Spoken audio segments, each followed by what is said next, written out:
ఈరోజు మనం ఏవిఎం ముఖాముఖి విత్ వెంకట్ కార్యక్రమంలో వేములవాడ పట్టణ కాంగ్రెస్ పార్టీ అధ్యక్షులు శ్రీనివాస్ గౌడ్ గారితో మనం ఏవిఎం ముఖాముఖి కార్యక్రమం నిర్వహించుకోబోతా ఉన్నాం. అన్నగారు నమస్తే. బాగున్నా అన్న, మీరు ఇప్పుడు ప్రస్తుతము వేములవాడలో మున్సిపాలిటీ ఎన్నికలు జరుగుతూ ఉన్నాయి. అంటే ఇక్కడ కాంగ్రెస్ పార్టీ మున్సిపాలిటీని కైవసం చేసుకోబోతా ఉందా? చేసుకున్నాం, కంపల్సరీ చేసుకుంటాం. అంటే ఇక్కడ వాస్తవంగా చెప్పండి శ్రీనన్న గారు, అంటే వేములవాడలో కాంగ్రెస్ పార్టీ గెలిచే పరిస్థితి ఉందా ప్రస్తుతం? గెలుస్తుంది, ఎందుకు మా ఎమ్మెల్యే గారు గెలిచిన తర్వాత ప్రజల కోసమే పనిచేసే నాయకుడు. గత సంవత్సరాల అప్పుడున్న టీఆర్ఎస్ పార్టీ ఇప్పుడు బీఆర్ఎస్ పార్టీగా మారింది. 10 సంవత్సరాలు ఇక్కడ చేస్తా అని ఇక్కడ చేసుకొని కూర్చొని దేవస్థానం డెవలప్ చేస్తా అన్న అప్పటి రమేష్ బాబు. అంటే ఇక్కడ వాస్తవం చెప్పండి శ్రీరన్న, వేములవాడ మున్సిపాలిటీలో మొత్తం టోటల్గా ఎన్ని వార్డులు ఉన్నాయి? మొత్తం ఇక్కడ వేములవాడ పట్టణానికి సంబంధించి 28 వార్డులు ఉన్నాయి. 3 విలీన గ్రామాలు అయినాయి, 4 విలీన గ్రామాలు అయినాయి. ఇలా కొనాయిపల్లె, సాతరాజ్పల్లె, నాంపల్లి, తిప్పాపురం. వీటితో పాటు ఇక్కడ 28 వార్డులు ఉన్నాయి. 28 కౌన్సిలర్లలో మా కాంగ్రెస్ పార్టీ నాయకులు మేము అనుకుంటున్నాం, మేము గెలుస్తామనే సీట్లు 22 దాకా. వాస్తవంగా ఈ మున్సిపాలిటీ మెజార్టీ స్థానాలకు గెలుచుకొని మున్సిపల్ చైర్మన్ సీటును కైవసం చేసుకునే పరిస్థితి ఉందా వాస్తవంగా? తప్పకుండా ఉంది. అది మాకు విశ్వాసం ఉంది. ఎందుకంటే మా నాయకుడు ఎమ్మెల్యే ఆశీన గారు ప్రభుత్వ వైపు ఎన్నో సంక్షేమ పథకాలు కావచ్చు, సీఎం రిలీఫ్ ఫండ్ కావచ్చు, ఎల్ఓసీలు కావచ్చు, ఇక్కడ పోతే నిరుపేదలకు జాగా ఉన్న వారికి ఒక 5 లక్షల రూపాయలు కావచ్చు, ఎస్సీలకు అయితే 6 లక్షల రూపాయలు, పోతే జాగా లేక కిరాయిలకు ఉండి ఏళ్ల కొద్ది చూస్తున్న నిరుపేదలకు ఇక్కడ 3000 పైచీలకు ఇంద్రామిల్లు కట్టిస్తున్నారు. ఇప్పుడు ఇక్కడ శ్రీరన్న వాస్తవం చెప్పండి, మీరు ప్రస్తుతము వేములవాడ కాంగ్రెస్ పార్టీ పట్టణ అధ్యక్షులుగా ఉన్నారు కాబట్టి మీ మీద చాలా పెద్ద బాధ్యత ఉంది వాస్తవం ఇప్పుడు ఎన్నికల సందర్భంగా. కాబట్టి మీరు ఇక్కడ కీలకంగా కాబోతా ఉన్నారు ఈ ఎన్నికలలో. అంటే ఇక్కడ మీరు సమావేశాలు కానీ పార్టీ ప్రచారం కానీ వాస్తవంగా ఏ విధంగా జరుగుతూ ఉంది? మేము పార్టీలో మా నాయకుడు ఎమ్మెల్యే గారు ఏ ఆదేశాలు ఇస్తే ఆ ఆదేశాల మేరకు పార్టీ నాయకులు అంతా ఏకతాటిగా ఉండి మెజార్టీగా ఉండి మేము ఆ కార్యక్రమాన్ని విజయవంతం చేస్తున్నాం. అలా ఏమాత్రం అనుమానం లేదు. ఇక్కడ వేములవాడ కాంగ్రెస్ పార్టీలో ఏమైనా అసంతృప్తి కానీ గ్రూప్ రాజకీయాలు ఉన్నాయా? ఇక్కడ ఏం లేవు. కాంగ్రెస్ పార్టీలో అయితే ఇప్పటి వరకు అట్లాంటి ఏం లేవు. కాకపోతే ఆ బీఆర్ఎస్ పార్టీ వాళ్ళు, బీజేపీ పార్టీ వాళ్ళు అట్లా ప్రచారం చేస్తారు, ఆయన గొప్ప ఆయన గొప్ప అట్లా చేసుకుంటూ పోతారు. కాబట్టి మా దాంట్లో అట్లా బట్టి మాత్రం ఏమి ఇప్పటి వరకు అట్లాంటి విభేదాలు ఏం రాలేదు. మా నాయకుడు ఎమ్మెల్యే గారు ఏది చెప్తే దాన్ని చూసా తప్పకుండా పాటిస్తాం. ఆయన అడుగుజాడలో మేము నడుస్తాం కాబట్టి అట్లాంటి గ్రూప్ రాజకీయాలు మాకు ఇప్పటి వరకు అయితే రాలేదు, రాబోతుందా అని. ఇక్కడ వేములవాడ అనగానే ప్రసిద్ధ పుణ్యక్షేత్రం శ్రీ రాజరాజేశ్వర దేవస్థానం ఉంటుంది ఇక్కడ మనకి. కాబట్టి లక్షలాది మంది భక్తులు ప్రతిరోజు నిత్యం దర్శనం చేసుకునే మహాభాగ్యం కలుగుతుంది అందరికి. కాబట్టి ఇక్కడ వేములవాడ అంటే ఈ వేములవాడ దేవస్థానాన్ని ఈ మధ్యన అభివృద్ధి చేస్తూ ఉన్నారు అనేది నిజమేనది? నిజమే, చూస్తే కనిపిస్తుంది అందరికీ. యాత్రికులు అయితే రాష్ట్రాల వ్యాప్తంగా ఇక్కడ ఇంత పెద్ద డెవలప్ అవుతుందో కాదో అని అనుకున్న యాత్రికులు వాళ్ళు ఆనందంగా పోతున్నారు. ఇక్కడ టెంపుల్ అంటే భీమన్న గుడి కాడికి దర్శనాలకు పోతే అబ్బా భీమన్న గుడిలో ఎంత పెద్ద దేవుడా, రాజన్న ఎంత పెద్దగా ఉంటాడా అని అంత ఆనందంగా వ్యక్తం చేస్తున్నారు. మళ్ళా వచ్చే ఏడాదికి ఎంత పెద్ద డెవలప్ చేస్తారో ఇక్కడ ఎమ్మెల్యే ఆశీన గారి పేరు విదేశాలకు పోతుంది, దేశాన పోతుంది. కాబట్టి మాకు నమ్మకం ఉన్నది. మాకు ముఖ్యమంత్రి గారు సుధమ్మ శ్రీరణ గారికి చేదోడ వాదిగా వాళ్ళు ఈయన ఏది అడిగిన డబ్బులు అడిగినా ఏది నిధులు అడిగినా ఇప్పటికి కాదన లేకుండా కోట్లాది రూపాయలు నీళ్ళేస్తుండు. దేవస్థానం కావాలి. ఇక్కడ వాస్తవంగా శ్రీరన్న చెప్పండి, ఇక్కడ వేములవాడలో ఆది శ్రీరన్న గెలిచిన తర్వాత అభివృద్ధి నిజంగా వాస్తవంగా జరుగుతుందంటారా? జరుగుతుంది, కళ్ళకు కనిపిస్తుంది. ప్రజలే వాళ్ళే మాకు 30 ఏళ్ళ కళ, 40 ఏళ్ళ కళ మాకు. మేము గత 15-20 సంవత్సరాల ముందే ఈ ఆశీర్వాదం గెలిపించుకుని ఉండే అభివృద్ధి వేములవాడ నియోజకవర్గం మొత్తం డెవలప్ అవుతుండే. మేము తప్పు చేసినాం, ఇప్పటికైనా ముంచిపోయింది ఏం లేదు, డెవలప్ చేస్తుండు. బీసీ నాయకుడు, బీసీ బిడ్డ, ఇక దొరలను తరిమి కొట్టినాం. ఇప్పుడు ఆ బీసీ నాయకుడిని ఇంకా 20 సంవత్సరాల దాకా ఆశీర్వాదం ఎమ్మెల్యేగా ఉండాలని ప్రజలే కోరుకుంటున్నారు. అంటే క్షేత్ర స్థాయిలో ఆ విధంగా ప్రజల మద్దతు కాంగ్రెస్ పార్టీకి ఉందా? ఉన్నది, తప్పకుండా ఉన్నది. ఎందుకంటే ప్రజలకు నమ్మకం కలిగింది. ఇప్పుడు గత సంవత్సరం గెలిచిన తర్వాత మాకు బీఆర్ఎస్ వాళ్ళు మొత్తం దాచుకున్నారు కాబట్టి మొత్తం అప్పుల కుప్పగా రాష్ట్రాన్ని ఏర్పాటు చేసిండ్రు. అప్పుడు మా దగ్గర డబ్బులు లేకుండే ఇస్తాన్న నిధులు 6 గ్యారంటీలు ఒకటి తర్వాత ఒకటి, బస్సు మహిళా తల్లకు బస్సు ఫ్రీ అయితేనేమి, 200 కరెంటు యూనిట్లు అయితేనేమి, 5 లక్షలు ఉన్న ఎక్సైజ్ 10 లక్షలు అయితేనేమి, 500కే సిలిండర్ అయితేనేమి, రేషన్ కార్డులు అయితేనేమి, సన్న బియ్యం అయితేనేమి, బతుకమ్మ చీరలు అయితేనేమి, వడ్డీ లేని రుణాలు 2 లక్షలు మహిళలకు 2 లక్షల రూపాయలు అయితేనేమి, మాకు వెములవాడ పట్టణానికి సంబంధించి ఇప్పటికీ 62 సంఘాలకు 6 లక్షలు ఇచ్చడం అంటే ఏ ఎమ్మెల్యే ఇయ్యలేదు. నేను పుట్టి ఎరిగి నా బుద్ధి తెలిసిన కాంచెలి 62 సంఘాలకు అంటే 6 ఇక్కడ లక్షలు ఇవ్వడం జరిగింది వాస్తవంగా ఇప్పటికే. కొంత మీరు గతంలో కూడా ప్రతిపక్షంలో ఉన్నప్పుడు కూడా చాలా ఆరోపణలు చేయడం జరిగింది. అంటే ఇక్కడ మున్సిపాలిటీలో జరుగుతున్నటువంటి వ్యవస్థ గురించి కూడా. వేములవాడ అంటే అస్తవ్యస్తంగా ఉంది. కొంత పరిశుభ్రంగా లేకుండే అంతకుముందు గతంలో అనేది. రేపు మీరు గెలిచిన తర్వాత నిజంగా వేములవాడ పట్టణాన్ని పరిశుభ్రంగా ఇక్కడ ఆ విధంగా చూసుకునే బాధ్యత మున్సిపాలిటీపై ఉంటుందా? ఉంటుంది, తప్పకుండా ఉంది. అప్పుడు ఎందుకు వెనుకబడిపోయిందంటే అప్పుడున్న ఎమ్మెల్యే రమేష్ బాబు గారు జర్మనీకి పరిమితమైండు. అమసకు పుణ్యానికి ఒకసారి వచ్చి ఇక్కడ అడవుడు చేసిపోయేది. అయినా ఇప్పుడు గెలిచిన తర్వాత మా ఎమ్మెల్యే గారు ఆదిశ్రీనయ్య గారు గెలిచిన ప్రతి ఒక్క వార్డు తిరుగుతున్నారు. ప్రతి ఒక్క వార్డుకు 10 లక్షల నుంచి 46-47 లక్షల దాకా సీసీ రోడ్లు అయితేనేమి, మురికి కాలువలు అయితేనేమి, డ్రైనేజీలు అయితేనేమి, లైటింగ్ అయితేనేమి ప్రతి ఒక్కటి వాడవాడ తిరుగుతుంది. కాబట్టి ఆయనకు ఊరు మీద వేములవాడ టౌన్ మీద అవగాహన ఉంది. ఆయనకి ఒక వేములవాడ టౌనే కాదు, నియోజకవర్గంలో 129 గ్రామాలలో ఆయనకు అవగాహన ఉంది. ఎక్కడ ఏం కావాలనేది ఆయన ఆలోచిస్తుండు. ఇప్పటికే నియోజకవర్గం అంతా అంటే ఇక్కడ శ్రీరణ వాస్తవం చెప్పండి. వేములవాడ పట్టణంలో కొంత డ్రైనేజీ సమస్య ఉంది. కొన్ని వార్డులలో సీసీ రోడ్ సమస్య ఉంది. అవుతున్నది. ఆ విషయంలో కొంత అభివృద్ధి కార్యక్రమంలో ప్రారంభించడం జరిగిందా? అవుతున్నది. మొన్నటికి మొన్న 4,20,00,000 తీసుకొని మున్సిపాల్లో ఉన్నది. ఇప్పుడు డబ్బు ఎక్కడ మురికి కాలువ లేకుండా ఆ మురికి నీరు ఇక్కడ మూలబావులో పడకుండా చెక్ డ్యామ్ ఉంటుంది. అక్కడ మహాలక్ష్మి టెంపుల్ అవుతుంది, చెక్ డ్యామ్ ఉంటుంది. ఆ చెరువులో మురికి నీళ్ళు పోకుండా అక్కడ నిమ్మోర్రే ఉంటుంది, అక్కడ దాకా తీయాలని మొన్న 10 కోట్లతో పాటు 10 కోట్లు తీసుకొచ్చి పైప్ లైన్స్ వేస్తుండు. నిన్ననే మొన్నను పనిసం స్టార్ట్ అయిపోయింది, పైపులు వచ్చినాయి. ప్రజలందరూ గమనిస్తుండ్రు. ఈయనను ఇక ఇడిచిపెట్టుకోవద్దు, ఇంకా 20 సంవత్సరాలని ఆశలనే గెలిపించుకోవాలి, ఒకటి తర్వాత ఒకటి పనులు చేసుకుంటూ పోతుందని ప్రజల్లో నమ్మకం కలిగింది. ఇప్పుడు రాబోయే రోజులతో మున్సిపల్ మీద జెండా ఎగరవేసిన మేము ఖాయం. ఇక్కడ శ్రీనివాస్ గౌడ్ అంటే గతంలో ప్రతిపక్షంలో ఉన్నప్పుడు మీపై కొన్ని కేసులు కావడం జరిగింది. మిమ్మల్ని కూడా వ్యక్తిగతంగా అప్పుడు ఉన్నటువంటి అధికార పార్టీ కొంత ఇబ్బంది పెట్టడం జరిగింది అని ఒక చర్చ ఉంది. అది నిజమేనా? వాస్తవంగా నిజమే. అప్పుడు మాకు ఇక్కడ మా ఇంటి వెనుక మాకు 5 గుంటల జాగ ఉండే. ఈ రోడ్ల వెడల్పులో మాకు నష్టపరిహారం అంటే అక్కడ అప్పుడున్న టీఆర్ఎస్ వాళ్ళు మా మీద ఎస్సీ కేసు పెట్టి, అప్పుడున్న రమేష్ బాబు ఎస్సీ కేసు పెట్టి నాకు జైలు పంపడం జరిగింది. ఇబ్బందుల పాలు చేసిండు. ఎందుకంటే శ్రీనివాస్ గౌడ్ అంటాడు వేములవాడ ఆశీన్కు దక్కకుండా పోవాలి, ఆశీన్ అనేది కర్మలు చేయాలి అనే ఆలోచన కొద్ది అప్పుడు రమేష్ బాబు కుట్ర పందినప్పటికైనా ఆయననే అడ్రస్ లేకుండా పోయింది. కానీ శ్రీనివాస్ గౌడ్ అనేటోడు ఇక్కడనే లోకల్, ఇక్కడనే ఉన్నా, నేను ధైర్యంగా ఎదుర్కొన్నా. మా వెనుక మా ఆశీన్ అన్నాడు కాబట్టి ఎన్నాడు మేము కుంగిపోలే, భయపడలేదు ఆయనకు. అంటే ఇక్కడ వాస్తవం చెప్పండి శ్రీరణ గారు, మీరు శ్రీనివాస్ గౌడ్ అంటే ఆది శ్రీనన్నకు ప్రధాన అనుచరుడిగా, కాంగ్రెస్ పార్టీ కార్యకర్తగా అనేక సంవత్సరాలుగా పనిచేయడం జరుగుతూ ఉంది అంటున్నారు. నిజమేనది? నిజమే. ఆయన మాట తీరు, ఆయన విధానం తీరు మాకు మా మనసుకు నచ్చింది. ఆయన ఎందుకంటే ఎవరి మనసు నొప్పియాడు. ఏదైనా మాట ఇస్తే మాత్రం తప్పనిసరిగా ఇవాళ కాకుండా రేపైనా చేసి పెట్టేంత ధైర్యం ఉంది, దమ్ముంది ఆయనకు. అందుకే ఆ విశ్వాసం కొద్దీ ఆయన దగ్గర నేను పనిచేస్తున్నాను. అంటే ఇక్కడ వేములవాడలో సరే, వేములవాడలో కాంగ్రెస్ పార్టీ కార్యకర్తలు, నాయకులు ముఖ్యంగా ఐక్యంగా ఉన్నారా? ఐక్యంగా ఉన్నాం, తప్పకుండా. ఇప్పటి వరకు అయితే ఐక్యంగా ఉన్నాం.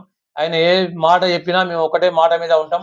అట్లా ఇప్పటికైతే మాకు అట్లా గ్రూప్ రాజకీయాలు ఏం లేవు. ఇప్పటి వరకు అయితే మేమంతా ఆయన చెప్పిన మాటనే వింటున్నాం, ఆయన అడుగుజాడలు నడుస్తున్నాం. ఇక రాబోయే రోజుల్లో మేము మున్సిపల్ కైవసం చేసుకుంటాం. ఇంకా వేములవాడ పట్టణ ప్రజలకు అయితే మేము ఈ వేములవాడకు సంబంధించిన ఇంకా నిరుపేదలు అనేది లేకుండా మేము అభివృద్ధి చేస్తాం. మా నాయకుడు అంటుండు ఇంకా ఎన్ని ఇండ్లైనా ఇక్కడ శ్రీరణ గారు, శ్రీనివాస్ గౌడ్ అంటే కాంగ్రెస్ పార్టీ పట్టణ అధ్యక్ష పదవితో పాటు గౌడ సంఘం జిల్లా అధ్యక్షుడిగా కొనసాగడం జరుగుతూ ఉంది అంటూ నిజమేనా? వాస్తవేనా? జిల్లా గౌడ సంఘం మన సిరిసిల్ల జిల్లా, రాజన్న సిరిసిల్ల జిల్లా అయిన తర్వాత జిల్లా గౌడ సంఘంగా పనిచేసిన, గౌడ కులస్తులకు ఏ ఆపత్తి వచ్చినా కష్టం వచ్చినా నేను ముందున్నా. తాడి చెట్ల మీదకి పడ్డ ఎక్సైజ్ కోసం కొట్లాడినాం. అప్పుడున్న కేసీఆర్ గారి దగ్గరికి పోయి మాకు అప్పుడు 2 లక్షలే ఉండే, రాజశేఖర్ 2 లక్షలు ఇచ్చిండు ఎక్సైజ్. మాకు 5 లక్షల రూపాయలు అంటే ఆయన ఇన్సూరెన్స్ పాలసీ ఇస్తే అంటే మేము ఒప్పుకోలేదు. అప్పుడు ధర్నాలు చేసినాం. నేను ఆటో యూనియన్ నాయకునిగా 30 సంవత్సరాల నుంచి కొనసాగుతున్నా. ఆటో కార్మికుల ఏ కష్ట నష్టం వచ్చినా నేను ముందటుండి కొట్లాడే రకం. అందుకే కాబట్టి నన్ను వాళ్ళు ఎన్నిటికైనా విడిచిపెట్టకుండా తిట్టినా కొట్టినా సీరన్ అయితే నాకు పనిచేస్తాడు, మా బతుకులు బాగుంటాయి, అడ్డ సంపాదిస్తాడు, పోలీసులతో ఇబ్బంది లేకుండా చూసుకుంటాను ఆ విశ్వాసం కొద్దే నన్ను ఎప్పటికైనా వాళ్ళు. అంటే ఇక్కడ శ్రీరణ గారు వాస్తవంగా మీరు అనేక సంవత్సరాలుగా గౌడ సంఘం నాయకులుగా, ఆటో కార్మిక సంఘం నాయకులుగా కాంగ్రెస్ పార్టీలో చాలా కీలకంగా వ్యవహరిస్తూ ఉన్నారు. అంటే ఇట్లాంటి అవకాశాలు మీకు పదే పదే రావడానికి ప్రధాన కారణం ఏంటి అసలు? కారణం అంటే మనిషి నమ్మకం అంతే. మాక్సిమం నాకు ప్రజలంటే గౌడ కులస్తులన్నా నాకు ప్రాణమే. మా ఆటో నేను ఆటో నడిపిన వాడిని. అప్పుడు రూ. 9 పెట్రోల్ ఉండే. రూ. 3 గుడికాడికి పోయేది. కొట్ల బస్ స్టాండ్ ఇక్కడ పోలీస్ స్టేషన్ దగ్గర ఉండేది అప్పుడు. అప్పుడైనా మేము ఆటో నడిపినా రూ. 3కే ప్యాసింజర్‌ని కొట్టేది. అప్పుడు రిక్షాలు ఎక్కువ ఉండే. ఆటోలు తక్కువ ఉండే. ఈ బస్ స్టాండ్ ఓపెన్ అయినంక ఒకటి ఆటో అప్పుడు 10,000కి కొనుక్కొని ఆటో నడిపిన రోజులున్నాయి కాబట్టి నాకు ఆటోలంటే అంటే ప్రేమ. కింది స్థాయి నుంచి కష్టపడుతూ వచ్చారు. కష్టపడుకుంటూ వచ్చాం. చిన్నప్పటి నుంచి తాళ్ళెక్కుకుంటూ ఆటో నడుపుకుంటూ మళ్ళా ఒక ఒక సంవత్సరం అయితే మాకు మున్సిపల్ ఇక్కడ గ్రామ పంచాయతీ ఉన్నప్పుడు వేములవాడలో నాకు ఆటో యూనియన్ వాళ్ళే రూ. 2,00,000 పెట్టి అప్పుడు నన్ను సర్పంచ్‌గా పోటీ చేయించారు కాబట్టి ఆ విశ్వాసంతోనే నేను వాళ్ళకి సేవ చేయడం జరుగుతుంది. అంటే ఇక్కడ వేములవాడలో ఎస్ఎస్ గౌడ్ అంటే చాలా ఫేమస్ అంటున్నారు. నిజమేనా అది వాస్తవంగా? ఎస్ఐ గౌడ్ అంటే బ్రాండ్ నాది. ఎక్కడికైనా కన్యాడ్ ఉమ్మడి జిల్లాలో ఎస్ఐ గౌడ్ అంటే నేను ఎక్కడ ఊరికి ఆపద వచ్చినా పోతా కాబట్టి, నాకు డబ్బులున్నా లేకున్నా నేను వాళ్ళకు మాట సాయం చేస్తా కాబట్టి అట్లా ఎస్ఐ గౌడ్ అంటే అందరికీ అభిమానం. అంటే ఇక్కడ ఈ మధ్యన కూడా బీఆర్ఎస్ పార్టీ చాలా పెద్ద ఎత్తున ప్రచారం చేయడం జరుగుతోంది. సార్ గతంలో కూడా వేములవాడలో మున్సిపాలిటీని కైవసం చేసుకున్నాం. ప్రస్తుతం కూడా బీఆర్ఎస్ పార్టీ మున్సిపాలిటీని కైవసం చేసుకుంటా ఉంది అని వాళ్ళు ప్రచారం చేయడం జరుగుతుంది కదా. అది తప్పు. అది ఇప్పుడు బీఆర్ఎస్‌కు మాకు పోటే కాదు. ఆ బీఆర్ఎస్ అనేది రాబోయే ఎమ్మెల్యే ఎలక్షన్‌లప్పుడు కనుమరుగైపోయే పరిస్థితి ఉన్నది. ఏమున్నా మాకు బీజేపీకి మాకే ఉంటది పోటీ కాబట్టి అసలు మేము భయపడలేదు, ఆధారపడలేదు. మాకు విశ్వాసం ఉంది ప్రజల మీద. మా ఆదిశీ అన్న గారి ముఖం చూసి ఎమ్మెల్యే గారు అభివృద్ధి చేస్తున్నారని మా కాంగ్రెస్ పార్టీ నుంచి ఏ అభ్యర్థిని పెట్టినా గెలిపిస్తారని మాకు ప్రజల మీద విశ్వాసం ఉంది. మేము ఒక 20 నుంచి 22 సీట్లు గెలుస్తామని మాకు నమ్మకం ఉంది ప్రజల మీద. అంటే ఇక్కడ వాస్తవం చెప్పండి, పోటీలో బీఆర్ఎస్ పార్టీ పూర్తి స్థాయిలో లేదంటారా? పూర్తి స్థాయిలో ఇప్పుడు ఈ ఎలక్షన్‌లో తెలుస్తది. ఆళ్ళు ఉన్నారా లేదా అనేది వాళ్ళకే అర్థమైతది. వాళ్ళు జబ్బలు జరుపుకోవడం తప్ప ఏం లేదు. వాళ్ళు చేసిందేం లేదు. ఆనాడు దళితునికి రూ. 10,00,000 ఇస్తామన్నారు. ఒక ఊరికొక్కరికి ఇచ్చిన పాపాన పోలేదు. నేనే దళితునికే ముఖ్యమంత్రి ఇస్తా అని చెప్పి ఆయనే ముఖ్యమంత్రి పీఠం మీద కూర్చున్నాడు. నేను ఇంటికో ఉద్యోగం ఇస్తా అన్నాడు. ఇందిరమ్మ డబుల్ బెడ్‌రూమ్ అయితే నిరుపేదలకు ప్రతి ఒక్కరికి ఇస్తా అని చెప్పిండు. ఏ ఒక్కరి హామీలు వాళ్ళు నెరవేర్చిన పాపం లేదు. ఏం చేసినా ఒక పింఛన్ రూ. 2,000 చేసింది తప్ప ఆయన చేసింది ఏం లేదు. మొత్తం దోసుకున్నారు, దాచుకున్నారు తప్ప. ఇక్కడ బీఆర్ఎస్ పార్టీ కాంగ్రెస్ పార్టీపై, స్థానిక ఎమ్మెల్యేపై పెద్ద ఎత్తున ఆరోపణ చేయడం జరుగుతోంది. పూర్తి స్థాయిలో అభివృద్ధి విషయంలో అనేక హామీలు ఇచ్చి, అబద్ధాల హామీలు ఇచ్చి కాంగ్రెస్ పార్టీ గద్దెనెక్కింది. ఇచ్చిన హామీలను నెరవేర్చడం లేదు. కాంగ్రెస్ పార్టీ ఫెయిల్ అవుతా ఉంది అని బీఆర్ఎస్ పార్టీ ప్రచారం చేయడం జరుగుతూ ఉంది కదా. అప్పుడు రమేష్ బాబు జర్మనీ పాలయ్యాను. ఇప్పుడున్న చెలిమేల లక్ష్మీనరసింహరావు అమసాకో పుణ్యానికో వస్తుండు. ఇక్కడ ఉన్న చోటా మోటా నాయకులు ఏదో చెప్తే ఆయన ఏదో మాట్లాడుతుండు. ఆయన పాపం మా ఎమ్మెల్యే గారిని ఏమంటలేరు. ఆయన చూస్తున్నాడు, అభివృద్ధి చేస్తున్నారు, స్వాగతిస్తాం అని ఆయన చెప్పడం జరుగుతుంది. కాకపోతే ఇక్కడ ఉన్న చోటా మోటా నాయకులు జీర్ణించుకోలేక అప్పుడు 10 సంవత్సరాలు విచ్చలవిడిగా సంపాదించుకున్నారు కాబట్టి వాళ్ళు జీర్ణించుకోలేకనే మాట్లాడుతుండ్రు. వాళ్ళ కళ్ళు కనిపించకపోతే మేము హాస్పిటల్స్ చూపిస్తాం, అద్దాలు పెట్టుకొని చూడొచ్చు. ప్రజలే ఇప్పుడు ఈ మున్సిపల్ ఎలక్షన్లో వాళ్ళకు చెంపపెట్టులాగా ఇస్తారని మేము భావిస్తున్నాం. అంటే వేములవాడ మున్సిపాలిటీ ఎన్నికలపై ఆదిశీనన్న ప్రత్యేక దృష్టి పెట్టడం జరిగిందా? పక్కా ఇప్పుడు 15 రోజుల నుంచి వేములవాడ పట్టణంలో ప్రత్యేక దృష్టి పెట్టిండు. ప్రజలందరినీ వేడుకుంటూ ఒకసారి బీజేపీకి అవకాశం ఇచ్చిళ్ళు, ఒకసారి బీఆర్ఎస్కు అవకాశం ఇచ్చిళ్ళు, ఒక్కసారి మున్సిపల్ మాకు అవకాశం ఇస్తే ఇంకెంతో డెవలప్ చేస్తా అని చెప్పడం జరుగుతుంది. ప్రజల్లో వాళ్ళు హామీ ఇస్తున్నారు. నిజమే, మీరు వచ్చిన తర్వాత వేములవాడ డెవలప్ అవుతుంది, నియోజకవర్గం డెవలప్ అవుతుంది. ఇప్పుడు మీ కౌన్సిలర్స్ మీకు గిఫ్ట్గా ఇస్తాం, ఇంకా అభివృద్ధి చేస్తారని మాకు నమ్మకం ఉందని ప్రజలే చెప్తున్నారు. అంటే వేములవాడ మున్సిపాలిటీలో కౌన్సిలర్ గా కాబోతున్నటువంటి ఈ టికెట్ల విషయంలో కొంత కాంగ్రెస్ పార్టీలో కొంచెం పోటీ ఎక్కువగా ఉంది అంటున్నారు. నిజమేనది? నిజమే. ఇప్పుడు అధికార పార్టీ మా ప్రభుత్వ ఎమ్మెల్యే గారు అభివృద్ధి చేస్తున్నారు కాబట్టి ప్రతి ఒక్కరికి ఆశాభావం ఉంది. మేము ఇప్పుడు ఆయన నాయకత్వంలో పనిచేయాలి, మా ఎమ్మెల్యే గారి నాయకత్వంలో పనిచేయాలని ఒక్కొక్క వార్డులో 2 నుంచి 8 మంది దాకా పోటీ చేసే పరిస్థితి ఉంది. ఇప్పటికే 28 వార్డులలో 70 మంది పైచిలకు పోటీలో ఉన్నారు. ఇవాళ రేపు ప్రస్తుతం అయిపోతుంది. ఒకరికి నచ్చజెప్పి 4 పోటీ చేసినా ఒకరికి ఇవ్వాల్సి వస్తాయి కాబట్టి ఆ ముగ్గురికి ఏదో నచ్చజెప్పి వారికి దగ్గ న్యాయం చేస్తాడు మా ఎమ్మెల్యే గారు అని. వారితో అన్యాయం చేయడు, వారితో న్యాయం చేస్తాడు. ఆ ముగ్గురు కలిసి ఆ వార్డు అంతా ఎవరికైతే టికెట్ ఇస్తారో వారు ఎంట ఉండి గెలిపించుకొని వస్తారని మాకు వారందరిపై విశ్వాసం ఉన్నది. కాంగ్రెస్ పార్టీలో కష్టపడ్డ కార్యకర్తకు వాస్తవంగా గుర్తింపు, న్యాయం జరుగుతా ఉందంటారా? ఉన్నది, గుర్తింపు ఉన్నది, వాస్తవం. మాకు అధికారం లేనప్పుడు మమ్మల్ని ఎంత హీనంగా చూసిల్లో మాకు తెలుసు. బిచ్చగానికన్నా హీనంగా చూసిళ్ళు. ఇప్పుడు మేము ఎక్కడికి పోయినా ఎమ్మెల్యే మనిషి అని విలువలు ఇస్తుండ్రు, మాకు నమస్తలు పెడుతుండ్రు. పెళ్లిళ్ళకు పేరంటలు వస్తాం, మాకు పత్రికలు ఇస్తుండ్రు, ఆహ్వానిస్తుండ్రు. మాకు ఎంతో గౌరవం దక్కింది. మేము అధికారం లేకున్నా మాకు మా ఎమ్మెల్యే గారు ఎమ్మెల్యే అయితేనే మాకు ఎంతో అధికారం వచ్చినట్టుగా ఫీల్ అవుతున్నాం. ఎంఆర్ ఆఫీస్‌లోకి పోయినా, పోలీస్ స్టేషన్‌లోకి పోయినా, ఎక్కడికి పోయినా, ప్రజలలోకి పోయినా మాకు మంచి స్పందన ఉంది. మంచి విలువలు ఉన్నాయి. మాకు పదవులు ఉన్నా లేకపోయినా ఆయన ఏంటే పని చేయడానికి మేము సిద్ధంగా ఉన్నాం. అంటే ఇక్కడ పూర్తి స్థాయిలో కాంగ్రెస్ పార్టీ మహిళా ఓటు బ్యాంక్ పై పెద్ద ఎత్తున ఆశ పెట్టుకుంది అనేది వాస్తవేనది?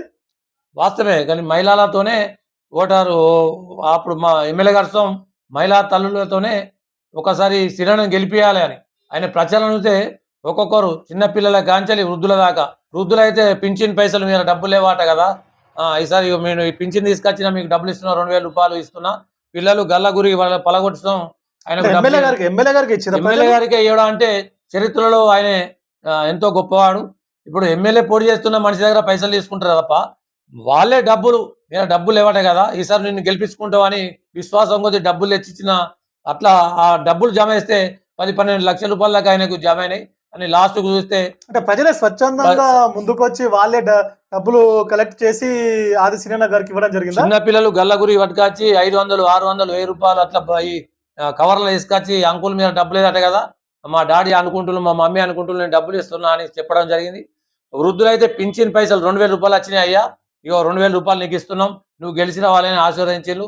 ఇక్కడ కూరగాయల మార్కెట్లలో అయితే ఇప్పుడే బోన్ అయింది, అయ్యా 500 రూపాయలు వచ్చినాయి, ఇవి నీకు ఇస్తున్నా, నువ్వు గెలిచిన వాళ్ళని ఆశీర్వదించారు. అట్లాంటి వాళ్ళతో గుర్తించి మా ఎమ్మెల్యే గారు వాళ్ళ ఇంటికి పోయి ఛాయ్ తాగి వాళ్ళకు బట్టలు పెట్టేస్తుండు. వాళ్ళతో మర్చిపోతలేడు. ఆయన విశ్వాసం గల మనిషి. ఆయన ఒక్కసారి మాట్లాడితే ఆ పేరు గుర్తుపెట్టుకుంటాడు, ఆ ఇల్లు గుర్తుపెట్టుకుంటాడు, పేరు బట్టి పిలుస్తాడు. కాబట్టి అట్లాంటి నాయకుడు ఉండాలని ప్రజలతో వేడుకుంటున్నారు. ఇంకా గత 20 సంవత్సరాలతో ఆయన ఎమ్మెల్యేగా ఉంటాడు. ముఖ్యమంత్రితో రేవంత్ రెడ్డి గారితో ముఖ్యమంత్రిగా ఉంటాడని ప్రజలతో ఆశాభావం వ్యక్తం చేస్తారు. ఇక్కడ వాస్తవం చెప్పండి శ్రీనన్న గారు, ఆది శ్రీనన్న గతంలో పదవి లేని విధంగానే ఇప్పుడు ప్రస్తుతం గెలిచిన తర్వాత అదే విధంగా ఉన్నారా? అదే విధంగా ఉన్నారు. ఇంకా ఎక్కువ అయిపోయింది. అప్పటికన్నా ఇంకెక్కువ తిరుగుతున్నాడు, కాలు బట్ట కట్టకుండా తిరుగుతున్నాడు. మాతోని మాట్లాడటానికి మాకు ఛాయిస్ ఉండలేదు. మేము అట్లా ప్రజలు వస్తున్నారు. రమేష్ బాబు ఉన్నప్పుడైతే ఆ గేట్ కాడ నుంచి ఎవరు లోపలికి పోయే పరిస్థితి లేదు. ఇక్కడ నేరుగా మమ్మల్ని కలవకుండా నేరుగా వాళ్ళే బీఆర్ఎస్ పార్టీ వాళ్ళు కావచ్చు, బీఏపీ పార్టీ వాళ్ళు కావచ్చు, కమ్యూనిస్ట్ పార్టీ వాళ్ళు కావచ్చు, ఏ పార్టీ వాళ్ళు అయినా ఎవరైనా మాకు ఓటు వేయని వాళ్ళం అన్న నమస్తే మా పనికి ఇదే అంటే చేసి పెడుతున్నాయని. అట్లాంటి ఆయన మనసు కడుపులో కుళ్ళు పెట్టుకునే రకం కాదు. ఈయన మన పార్టీ కాదని చేసే రకం. ఎవరికైనా సాయం చేయాలి. మనకు అవకాశం ఇచ్చిన దేవుడు, ప్రజలు మనల్ని గెలిపించిండ్రు. మన పేరు ఎల్లకాలం చెప్పుకోవాలనే విశ్వాసం కొద్ది ఆయన పనులు చేస్తుండ్రు. ఇప్పుడు దేవస్థానం అయితే కోట్ల రూపాయలు తెస్తుండ్రు. ఆయన కుర్చేసుకొని ఈయనే కూర్చుంటా ఏటా 100 కోట్లు ఇస్తాన కేసీఆర్ 1 రూపాయి ఇవ్వలేదు. 100 కోట్లు వేస్తుండ్రు. యాత్రికులు చూస్తుండ్రు, మన పట్టణ ప్రజలు చూస్తుండ్రు. ఇక్కడ శ్రీనన్న గారు వాస్తవం చెప్పండి, మీరు ఇప్పుడు పట్టణ అధ్యక్షులు ఉన్నారు కదా, ప్రతి వార్డులో మీరు తిరిగి ప్రచారం చేసే సందర్భం ఉంటుందా? ఉంటుంది. మేము కంపల్సరీ 28 వార్డులలో మా అభ్యర్థికి ఓటేయాలని మీతో తిరుగుతాం. మేము గెలిపించుకుంటాం. ప్రజల మీద విశ్వాసం ఉంది. డబ్బులు ఇచ్చినా వాళ్ళు ఎన్ని డబ్బులు ఇచ్చినా అని ఈసారి మా కాంగ్రెస్ పార్టీకి ఓటేస్తామని వాళ్ళు ఇప్పటికే అక్కడక్కడ మేము తిరుగుతుంటే హామీలు ఇస్తుండ్రు. ఈసారి మున్సిపల్ మీద మీ కాంగ్రెస్ జెండా ఎగరాలి, ఈసారి కాంగ్రెస్కే పట్టం కడతాం, మున్సిపల్ ఇంకా డెవలప్ అవుతా అనే ఆలోచన ప్రజలు మా కాంగ్రెస్ పార్టీ నమ్ముతుండ్రు. అంతకన్నా ఎక్కువ మా ఆర్జీలను నమ్ముతున్నారు. కాబట్టి ఆయనతో విశ్వాసంగా పనిచేస్తామని మేము భావిస్తున్నాం. ఇక్కడ వాస్తవం చెప్పండి, వేములవాడలో చాలా మంది ఇల్లు లేనటువంటి నిరుపేదలు కూడా ఉంటుండే గతం నుంచి కూడా. వారందరికీ కొంత ఇందిరమ్మ ఇళ్ల రూపంలో ఇల్లు మంజూరు చేయడం జరిగిందా? జరిగింది. ఇప్పుడు 3000 పైచీలకు ఇక్కడ ఇందిరమ్మ ఇల్లు ఇస్తుండ్రు. ఇప్పటికే దాదాపు వేములవాడ పట్టణానికే 480 మందికి 5 లక్షల రూపాయలు ఇచ్చిండ్రు. ఇప్పుడు 300 పైచీలకు ఇండ్లు కట్టుకున్నారు. ఇళ్లకు వేళ్ళు వాళ్ళ ఇళ్లకు పిలిస్తే వాళ్ళకు పట్టు వస్త్రాలు, వాళ్ళ భార్య భర్తలకు బట్టల సొమ్ము పెట్టి వాళ్ళ ఇంట్లో ఛాయ్ ఇచ్చుదాం వస్తున్నాడు. ఎన్నో ఇండ్లు ఓపెన్ ఇనాగ్రేషన్ అయినాయి. జాగలేని వాళ్ళ సొమ్ము ఇక్కడ ఖమ్మం దగ్గర 144 ఇల్లు సొమ్ము డబ్బులు పెట్టి అవిశ్వం రెడీ అవుతున్నాయి. అవి అయిపోయిన తర్వాత ఇప్పుడు ఎలక్షన్ అయిపోయినాక అవిశ్వం వాళ్ళు ఇళ్లకు పోతారు. తర్వాత వేములవాడ పట్టణం ఇంకా 2000 పైచీలకు ఉన్నారు. కాబట్టి వారి జాగా చూస్తున్నారు. 100 గజాల 110 గజాల జాగిచ్చి 5 లక్షల రూపాయలు ఇచ్చి ఇల్లు కట్టిద్దామనే ఆలోచన ఆయనకున్నది. మళ్ళీ ఆయన ఎమ్మెల్యే ఎలక్షన్లప్పుడు ఇంటికి తిరిగితే కిరాయికున్న మనిషి ఉండద్దు, ప్రతి ఒక్కరికి సొంత ఇల్లు ఉండాలి అనే ఆలోచన ఆయన గట్టి సంకల్పం ఉంది. ఆయన వేములవాడ అంటే కొన్ని వార్డులలో కొంత ఆ గల్లీలలో కొంత రోడ్ల పరిస్థితి కొంచెం అధ్వానంగా ఉంటుండే గతంలో కూడా. వాస్తవం ఇబ్బందులకు గురైన పరిస్థితులు ఉంటాయి. డ్రైనేజ్ విషయంలో గాని, కొంత రోడ్లు వెడల్పు చేయడం గాని, డ్రైనేజ్ కొత్త నిర్మాణాలు గాని, ప్రజలకు సౌకర్యంగా ఉండే విధంగా చేయబోతా ఉన్నారా? చేస్తుండే ఇప్పటికే సీసీ రోడ్లు చాలా మటుకు ఇప్పుడు ఇది సో మొన్ననే అయింది మా ఇంటి ముందర సో ప్రతి ఒక్క గల్లీకి వార్డుకు సీసీ రోడ్లు పెట్టిండు. దేవస్థానం మెయిన్ రోడ్ సో 80 ఫీట్లతోనే అయింది. అది సో ఇప్పుడు శివరాత్రి వెళ్ళాక అది కంప్లీట్ అయిపోతుంది. వర్షాకాలం వచ్చాక అది సో కంప్లీట్ అవుతుంది. బ్రిడ్జి సో కంప్లీట్ అయిపోతుంది. బస్ స్టాండ్ సో అది ఇప్పి పెద్దగా కడదామనే ఆలోచన ఉన్నది వాళ్ళకు. మొన్నటికి మొన్న ₹1,00,00,000 పెట్టి తిప్పాపురం అయితే రమేష్ బాబు దత్తత తీసుకున్నాడు. దత్తత గ్రామాన్ని అన్నాడు. ₹1 సుతం ఇవ్వలేదు. మొన్న సీతక్క గారు వచ్చిళ్ళు ₹1,00,00,000 దాన్ని ఇనాగ్రేషన్ చేసుకోవడం జరిగింది. ఇక్కడ అంబేద్కర్ సోం 12 లక్షలు పెట్టి పెద్ద కాంస్య విగ్రహం పెట్టడం జరిగింది. ఇక్కడ మా సుభాష్ నగర్లో సోం సుభాష్ చంద్రబోస్ విగ్రహం సోం బ్రహ్మాండంగా చేయడం జరిగింది. ఆయనకు విగ్రహాల మీద కానీ వేములవాడ పట్టణ మీద కానీ అవగాహన బాగున్నది. వేములవాడ చెరువు గుడి డెవలప్ అయిన తర్వాత ఇంకొక 3 సంవత్సరాల వరకల్లా వేములవాడ తిరుపతి మినీ తిరుపతిగా తయారు చేసే ఆలోచన ఆయనది ఉన్నది. నిత్యాన్న సత్రంతో ఉన్నది కట్టాలని ఆయన సంకల్పం వేరు. నన్ను బీసీ బిడ్డ అయినా నన్ను గెలిపించుకోరు ప్రజలు, వేములవాడ నియోజకవర్గ రూపురేఖలు మార్చాలని ఆయన సంకల్పం అని. అంటే ఇక్కడ వాస్తవం చెప్పండి, గతంలో ఆది సీనన్న ప్రజలకు అందుబాటులో ఉన్నట్టుగా ఇప్పుడు ప్రస్తుతం ఎమ్మెల్యేగా గెలిచిన తర్వాత ప్రజలకు, పార్టీ నాయకులకు, కార్యకర్తలకు పూర్తి స్థాయిలో అందుబాటులో ఉంటున్నారా? ఉంటున్నాడు. 7:30కే లేస్తాడు, ఆఫీస్కి వస్తాడు. 7:30 నుంచి ప్రజలందరినీ కలిసి మాట్లాడి వాళ్ళ సమస్యలు తెలుసుకొని అప్పటికప్పుడు ఫోన్ ద్వారా మాట్లాడతాడు. అప్పటికప్పుడే కొన్ని పరిష్కరిస్తే కొన్ని లేట్గా అయితే కావచ్చు. ప్రజలను కలుసుకొని మళ్ళీ బయట ప్రోగ్రాంలు చూసుకుంటాడు. అసెంబ్లీకి పోతాడు. అన్ని కార్యక్రమాలు ఆయన తిండితో ఎప్పుడు తింటాడో ఒక్కోసారి కార్లలో టిఫిన్లు పెట్టుకుంటాడు. పల్లి పట్టీలు తిని నీళ్ళు తాగే రోజులు ఉన్నాయని అట్లాంటివి ఏం లేదు. నాకు ఎమ్మెల్యే అయినా గౌరవం రాలే. ఇంకా ప్రజలకు ఇంకా సొచ్చుకపోతుండు. ఏ ఇంటికి పెళ్లిళ్ళకైనా, పేరెంట్లకైనా, పురులకైనా, పుట్టెనికలకైనా, చనిపోయినా బతికినా అప్పటిదప్పుడు కార్యకర్త అయినా ఎవరైనా అన్న వీళ్ళు చనిపోయినా అంటే గరీబు వాళ్ళు అంటే 10,000 5,000 సాయం చేసే రకం. ఆ కరోనా టైంలో ఆయన డబ్బులు లేకుండా అప్పులు తెచ్చి కరోనా టైంలో ఎంతో మందికి సాయం చేసిన గుణం అయినది. ఆ గుణము, ఆ విశ్వాసం చూస్తే ప్రజలు ఆయన ఎన్నుకున్నారు. ఆ నమ్మకాన్ని ఇంకా 15 సంవత్సరాల దాకా, 20 సంవత్సరాల దాకా అదే విశ్వాసం కొద్ది ఉంటారని నేను భావిస్తున్నాను. ఇక్కడ సీనన్న వాస్తవం చెప్పండి, వేములవాడ పట్టణంలో కొన్ని ఏరియాలో, కొన్ని ప్రాంతాల్లో గతంలో కొంత నీటి సమస్య ఉంటుండే. అంటే ఎండాకాలము ప్రారంభం అవుతుందంటే ప్రజలు చాలా ఇబ్బందులకు గురైన పరిస్థితులు కూడా ఉన్నాయి. అంటే ఇప్పుడు ప్రస్తుతం ఎట్లా ఉంది నీటి సమస్య? మీరేమైనా ప్రజలకు అలాంటి సమస్య లేకుండా పరిష్కరించే అవకాశం ఉందా? ఇప్పుడైతే నీటి సమస్య ఏం లేదు. నీటి సమస్య ఉన్న కాడ బోర్లు వేస్తుండు, మోటార్ పిడి చేస్తుండు. వాటికొకటి వాటర్ ప్లాంట్ పిడి అనేది బీఆర్ఎస్ పార్టీ హయాంలో వాటర్ ప్లాంట్ పెట్టినేస్తాం. కరెంటు బిల్లు కట్టాక మిషన్లు ఖరాబ్ అయితే అవి తాళాలు వేసిన ఉన్నాయి వస్తున్నాం. మొన్నటికి మొన్న కమిషనర్ గారిని పిలిచి ఒక 4 వార్డులలో నీటి సమస్య తీర్చడం జరిగింది. అట్లా ఇంకా ఎన్నున్నా వాడికొకటి వాటర్ ప్లాంట్ కావచ్చు, బోర్ కావచ్చు. ఈ ఎలక్షన్లు అయిపోయాక అన్ని వార్డులలో బోర్లు, వాటర్ ప్లాంట్లు ఉండాలి. నీటి సమస్య ఫస్ట్ మనం ప్రజలకు అందించాలి, సమస్య ఉండద్దనే ఆలోచన ఆయనకు ఉన్నది. ఇంకెన్నో సమస్యలు ఆయన లోతుగా తెలుసు. నిరుపేద వర్గం నుంచి వచ్చింది కాబట్టి ఈ ప్రజల సమస్యలు ఆయనకు తెలుసు. అప్పుడున్న దొరల కాలంలో ఆయన జర్మనీ పోతుండే, వచ్చి వారం రోజులు అక్కడొకటి మీటింగ్ పెట్టుకొని మళ్ళీ వెళ్ళిపోయాడు. ఆయనకు ప్రజల్ని పట్టించుకోలే. ఏ ఊరికైనా 10-20 మందిని పేర్లు పెట్టి పిలుస్తాడు. ఎవరింటికి పోయినా చాదాయి మాత్రం వస్తాడు, కింద కూర్చోమన్నా కూర్చుంటాడు. ఆయనకు అట్లాంటిది ఏం లేదు. ఆయనకు ఇప్పటికీ ఎమ్మెల్యేలని అంతా ఏం రాలేదు. ఆయన సీరన్న ఒకటి వాస్తవం చెప్పండి, గతంలో ఇక్కడ మున్సిపాలిటీపై బీఆర్ఎస్ గెలిచినప్పుడు కూడా ఇక్కడ స్థానికంగా ఎమ్మెల్యే రమేష్ బాబు ఉన్న సందర్భంలో కూడా కొంత ప్రజలలో కొంత చర్చ ఉంటుంది. అంటే వేములవాడ మున్సిపాలిటీ పట్టించుకోవట్లేదు, కొంచెం అపరిశుభ్రంగా ఉంటుంది, కొన్ని గల్లీలలో కొంత చెదారంతో నిండిపోతున్న సందర్భంలో కూడా చూసాం మనం కూడా. అంటే ఇప్పుడు ఒకవేళ కాంగ్రెస్ పార్టీ మున్సిపాలిటీపై గెలిస్తే మీరు ఏ విధంగా వేములవాడ పట్టణాన్ని చేయబోతా ఉన్నారు? వాస్తవంగా అప్పుడు వాళ్ళు పని చేయలేదు. ఎన్నోసార్లు మేము మా ఎమ్మెల్యే గారు మేమంతా మా బృందం అంతా పోయి ధర్నాలు చేసినాం, బిందెలు అడ్డం పెట్టినాం, ఎన్నో చేసినాం. ఆ సమస్య ఆయనకు తెలుసు కాబట్టి అట్లాంటిది ఏ ఇబ్బందులు పాలు కాకుండా ముందస్తు ప్రతి వార్డుకు నీటి సౌలత ఉండాలి, సిసి రోడ్లు ఉండాలి, డ్రైనేజీలు ఉండాలని ప్రతి వార్డుకు శిలాపాలకలు వేసి 10 లక్షల నుంచి ఆ ఏరియాకు 28-30 లక్షలు 46 లక్షల దాకా ఇవ్వడం జరిగింది. ఇప్పుడు సుధా మున్సిపల్లో 4,20,00,000 తెచ్చిపెట్టిండు. ఏ చిన్న సమస్య ఉన్నా ఆ నిధులతోని అభివృద్ధి చేయాలనే ఆలోచనతోనే ముందు జాగ్రత్తగా డబ్బులు తీసుకొచ్చి పెట్టిండు కాబట్టి అట్లాంటి మాకు సమస్య ఉండదు.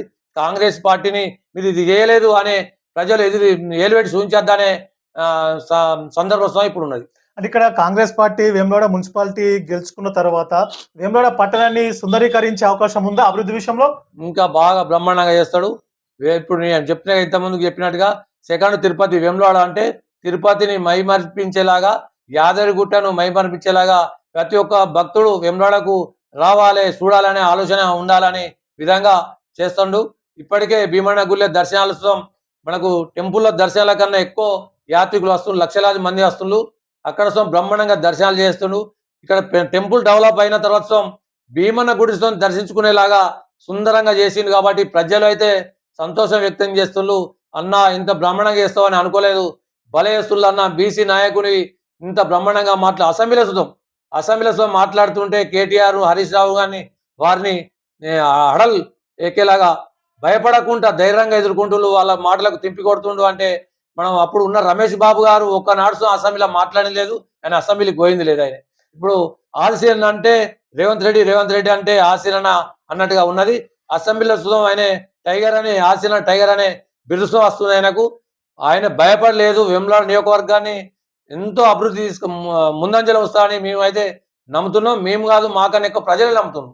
ఇప్పుడు అదంతా ఎందుకు, మన మున్సిపల్ వస్తే మాకు ఎన్ని సీట్లు ఇస్తారు, బీఆర్ఎస్ కు ఎన్ని సీట్లు ఇస్తారు, బీజేపీకి ఎన్ని సీట్లు ఇస్తారు అనేది రేపు ప్రజలే నిర్ణయిస్తారు. అంటే ఇక్కడ బీజేపీ పార్టీ ఆ మధ్యలో కొంత ధర్నాలు రాస్తారోకలు చేయడం జరిగింది. అంటే వేములవాడ దేవస్థాన అభివృద్ధి విషయంలో, కొంత పూజా కార్యక్రమాల విషయంలో కూడా కొంత నిరసన తెలపడం జరిగింది. అసలు ఏంటి అది? వీళ్ళు కావాలని మా పార్టీ ఉనికి పోతుందని జబ్బలు జరుచుకున్నారు తప్ప ఏం లేదు. మరి గత 12 సంవత్సరాల నుంచి ఇక్కడ బండి సంజయ్ గారు ఎంపీ గెలుస్తుండ్రు. ఇప్పుడు మంత్రి అక్కడ కేంద్ర హోంమంత్రిత్వం ఆయన పెద్ద పదవి ఉన్నది కదా, మరి ఒక శిలాపలక పెట్టిండా, ఒక 10 కోట్లు ఇచ్చిండా. ఆయన వేములవాడ నియోజకవర్గంలోకి వచ్చి బండి సంజయ్ గారు చెప్తారా, అది బీజేపీ నాయకులు చెప్తారా, మరి చెప్పాలని నేను మీ ద్వారా వేడుకుంటున్నా. వాస్తవం చెప్పండి, ఇక్కడ రెండు పార్టీలను ఎదుర్కొని కాంగ్రెస్ పార్టీ పూర్తి స్థాయిలో 1/3 మెజార్టీగా గెలిచే పరిస్థితి ఉందా? ఉంది. 100% ప్రజలు ఆ తీర్పిస్తారని మాకు ప్రజల మీద విశ్వాసం ఉంది. మా ఎమ్మెల్యే గారి నాయకత్వంలో ప్రజలు మాకు ఏ అభ్యర్థిని నిలబెట్టినా మాకు భారీ మెజార్టీతో ఇస్తారని విశ్వాసం ప్రజల మీద ఉంది. ఎందుకంటే ప్రజలకు అనుకూలంగా, ప్రజలకు దగ్గరగా ప్రతి ఇంటికి పోతుండు, ప్రతి ఇంట్లో పేరు పెట్టి పిలుస్తుండు, ప్రతి ఇంటి గడప దొక్కుతుండు. ఇప్పుడు మున్సిపల్ వస్తాం, ప్రతి ఇంటికి పోయి ఓటు వేయమని అడుగుతాడు. కంపల్సరీ మేము గెలుస్తామని విశ్వాసం అయితే ఉంది మాకు. సిరణ గారు, పూర్తి స్థాయిలో చివరిగా మీరు ఒకసారి వేములవాడ పట్టణ ప్రజలకు, కాంగ్రెస్ పార్టీ నాయకులకు, కార్యకర్తలకు మీరు ఒక్కసారి మీ సందేశాన్ని, మీ మనసులో ఉన్న మాటలు చెప్పండి. ఇప్పుడు ఎన్నికలు జరుగుతూ ఉన్నాయి, ఎన్నికలు ఏ విధంగా పనిచేయాలి, కాంగ్రెస్ పార్టీ కార్యకర్తలు, ప్రజలు కానీ, నాయకులు కానీ, స్థానిక ప్రజలు కానీ, మీరు ఏ విధంగా ఒకసారి పూర్తి స్థాయిలో చెప్పండి. వేములవాడ పట్టణ ప్రజలకు అందరికీ నమస్కారం. ఇప్పుడు రాబోయే మున్సిపాల్లో మా కాంగ్రెస్ అభ్యర్థులు, మా ఎమ్మెల్యే గారు ఆర్సీఎన్ గారు ఎక్కడ ఏ మనిషి నిలబెట్టినా భారీ మేడతో గెలిపించాలని ప్రజలందరినీ వేడుకుంటున్నాం. మాకు మీరు మమ్మల్ని గెలిపించి కాంగ్రెస్ పార్టీ మున్సిపల్ పై కాంగ్రెస్ పార్టీ జెండా ఎగరవేస్తామని మాకు విశ్వాసం కలుగుతుంది. మా కాంగ్రెస్ పార్టీ నాయకులు ఇప్పటికైతే ఏం విభేదాలు లేవు, వర్గాలు లేవు, అందరం కలిసిగా పనిచేస్తున్నాం. అదే మన ఎమ్మెల్యే గారు ఏ మాట అయితే చెప్తారో ఆ మాట ప్రకారంగా మనం అందరం కలిసికట్టుగా మనం ఎవరినైతే అభ్యర్థిని పోటీలో దిస్తామో వారిని గెలిపించుకొని పోయి మన 28 వార్డులలో మన సీనియర్ గారికి మన కాంగ్రెస్ పార్టీ అభ్యర్థిని గెలిపించి ఆయనకు గిఫ్ట్గా ఇస్తే మనకు సీఎం గారు రేవంత్ రెడ్డి గారు మన సీనియర్ అదే మున్సిపల్ జెండా ఎగరేసిళ్ళు, మీరు ఏమి హామీలు ఇచ్చినా వేములవాడకు ఇస్తామన్నట్టుగా మనం చేయాలి. వేములవాడ పట్టణ ప్రజలను, ప్రముఖులను, కుల సంఘాల వారిని అందరినీ అభ్యర్థిస్తున్నా. రాబోయే రోజుల్లో రేపు మా కాంగ్రెస్ పార్టీని భారీ మేడతో గెలిపేయాలని వేడుకుంటూ అందరికీ నమస్కారం. ఈరోజు మనం ఏవిఎం ముఖాముఖి విత్ వెంకట్ కార్యక్రమంలో వేములవాడ పట్టణ కాంగ్రెస్ పార్టీ అధ్యక్షులు మనం శ్రీనివాస్ గౌడ్ గారితో మనం ఏవిఎం ముఖాముఖి కార్యక్రమం నిర్వహించుకున్నాం. ఈ కార్యక్రమంలో వారు మాట్లాడినటువంటి మాటలను మనం ఒకసారి విశ్లేషిస్తే, ఇప్పుడు ప్రస్తుతము మున్సిపాలిటీ ఎన్నికలు జరుగుతూ ఉన్నాయి. ఈ వేములవాడ మున్సిపాలిటీ ఎన్నికల్లో ఆది సీనన్న గారి నాయకత్వంలో, స్థానిక ఎమ్మెల్యే ప్రభుత్వ విప్ ఆది సీనన్న గారి నాయకత్వంలో కాంగ్రెస్ పార్టీ మున్సిపాలిటీని కైవసం చేసుకోబోతా ఉంది. పూర్తి స్థాయిలో 1 సైడ్ గెలుపును ప్రజలు ఇవ్వబోతా ఉన్నారని వారు చెప్పడం జరుగుతూ ఉంది. ఏది ఏమైనప్పుడు కూడా ఇక్కడ కాంగ్రెస్ పార్టీ అధికారంలోకి వచ్చిన తర్వాత, ముఖ్యంగా వేములవాడ శాసనసభ్యులు ప్రభుత్వ వైపు ఆది శ్రీనన్న గెలిచిన తర్వాత వేములవాడలో అభివృద్ధి కార్యక్రమాలు పెద్ద ఎత్తున జరుగుతూ ఉన్నాయి. ముఖ్యంగా డ్రైనేజీ సమస్యలు కావచ్చు, సీసీ రోడ్లు కావచ్చు, ముఖ్యంగా శ్రీ రాజరాజేశ్వర దేవస్థానం అభివృద్ధి కావచ్చు, వేములవాడ పట్టణాన్ని సుందరీకరిస్తూ ఉన్నారని వారు చెప్పడం జరుగుతూ ఉంది. నిరుపేదలైనటువంటి ఇల్లు లేనటువంటి నిరుపేదలందరికీ కూడా ఇందిరమ్మ ఇళ్ల రూపంలో ఖచ్చితంగా అందరికీ ఆ పేదవారందరికీ ఇల్లు మంజూరు చేపించాము. కొన్ని ఇల్లు కూడా పూర్తి చేయడం జరిగింది. రానున్న రోజుల్లో కూడా ఇంకా ఎవరైనా కూడా పెద్ద మొత్తంలో ఉన్నటువంటి ఇల్లు లేనటువంటి ప్రతి ఒక్కరికి కూడా సొంత ఇల్లు కలను నెరవేరుస్తామని కూడా వారు చెప్పడం జరుగుతూ ఉంది. వేములవాడలో కాంగ్రెస్ పార్టీ నాయకులు కార్యకర్తలు కలిసికట్టుగా పనిచేయడం జరుగుతోంది. ప్రతి వార్డులో కూడా కలిసికట్టుగా పనిచేసి ప్రతి వార్డులో ఉన్నటువంటి కాంగ్రెస్ పార్టీ అభ్యర్థిని ఎవరికైతే బీఫామ్ ఇస్తుందో ఖచ్చితంగా వారి గెలుపు కోసం ప్రతి ఒక్కరు పనిచేయాలని కూడా వారు కోరడం జరుగుతోంది. ఎవరైనా కూడా టికెట్ కోసం ఆశావాహులు ఎవరైతే ఉన్నారో టికెట్ రాని వారికి కూడా భవిష్యత్తులో కూడా మంచి అవకాశం ఆదేశీన కల్పిస్తారని వారు చెప్పడం జరుగుతూ ఉంది. ఏమైనప్పుడు కూడా గతంలో ఇక్కడ బీఆర్ఎస్ పార్టీ పాలన చేయడం జరిగింది. గత ఎమ్మెల్యే కానీ ఇక్కడ మున్సిపాలిటీలో పనిచేసినటువంటి బీఆర్ఎస్ పార్టీ నాయకులు కూడా ఇక్కడ అభివృద్ధి చేయలేదు, కుంటపడది, వేములవాడ ఎలాంటి అభివృద్ధి చెందలేదు గతంలో. కాబట్టి అధికారంలో ఉన్న పార్టీకి ప్రజలు అవకాశం ఇస్తే ఇక్కడ ఖచ్చితంగా శ్రీరన్న నాయకత్వంలో పెద్ద ఎత్తున అభివృద్ధి జరుగుతుంది. కాబట్టి ముఖ్యంగా వేములవాడ పట్టణ ప్రజలు, ముఖ్యంగా మహిళలు, ప్రతి ఒక్క ప్రముఖులు, వ్యాపారవేత్తలు అంతా కూడా ఖచ్చితంగా కాంగ్రెస్ పార్టీకి మద్దతు ఇవ్వాలని కూడా వారు కోరడం జరుగుతూ ఏది ఏమైనప్పుడు కూడా కలిసికట్టుగా కాంగ్రెస్ పార్టీ కార్యకర్తలు ఉన్నారు. భారీ మెజార్టీతో కూడా వన్ సైడ్ గెలుపుతో కూడా ఇక్కడ మేము గెలవబోతా ఉన్నాను వారు పదే చెప్పడం జరుగుతుంది. పూర్తి స్థాయి వారు ధీమాను వ్యక్తం చేయడం జరుగుతుంది. ముఖ్యంగా వేములవాడ పుణ్యక్షేత్రమైనటువంటి శ్రీ రాజరాజేశ్వర దేవస్థానం అభివృద్ధి విషయంలో కూడా మరొక తిరుపతిగా ఇక్కడ తీర్చిదిద్దుతూ ఉన్నారు. వేములవాడ శాసనసభ్యులు వేములవాడ పుణ్యక్షేత్రం అభివృద్ధి విషయంలో కూడా పట్టుదలతోటి ఒక దీక్షతోటి వారు అభివృద్ధి విషయంలో చేయడం జరుగుతుంది. పెద్ద ఎత్తున ముఖ్యమంత్రి, తెలంగాణ రాష్ట్ర ముఖ్యమంత్రి సీఎం రేవంత్ రెడ్డి గారి నుంచి కూడా పెద్ద ఎత్తున నిధులను కోట్లాది రూపాయల అభివృద్ధికి వేములవాడ పట్టణానికి తీసుకురావడం జరుగుతూ ఉంది.